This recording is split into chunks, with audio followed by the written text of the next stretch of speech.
mengerjakan taman di Hotel UNP di saat subuh. Azan sudah terdengar. Dengarkan azan.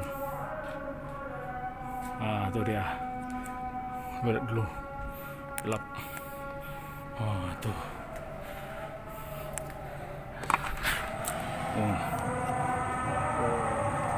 Gelap kali subuh nih. Kita masih bekerja. Lengang. Kita bekerja di sini.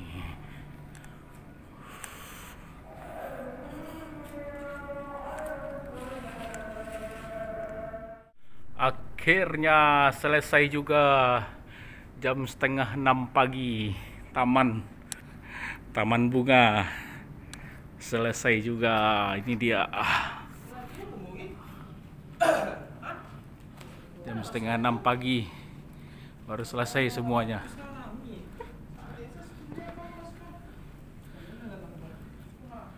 Jam berapa Rio? Jam berapa Rio? Cari jam. Baru jam 5.16 Pak. 5:16 lagi nih. 5.17 pagi. 5:17 pagi. Selamat pagi yuk. Pagi Pak. Lala bubar melewati lorong horor liu.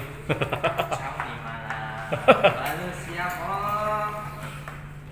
Tak teler sampai pagi. Dah loyo. Aduh.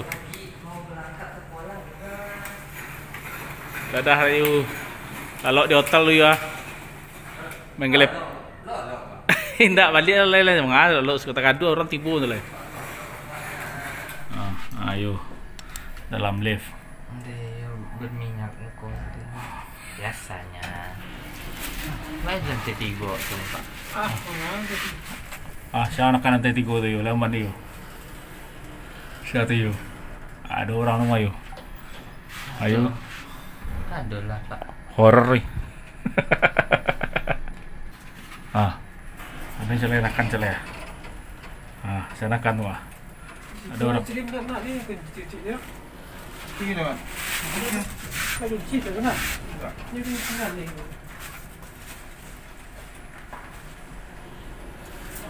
Siapa di mana Pak? Saya lihat foto.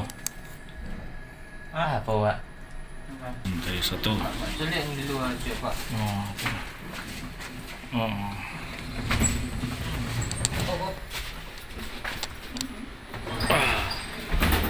Selamat pagi. Aduh.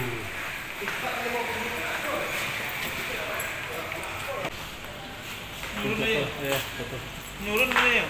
Kantong.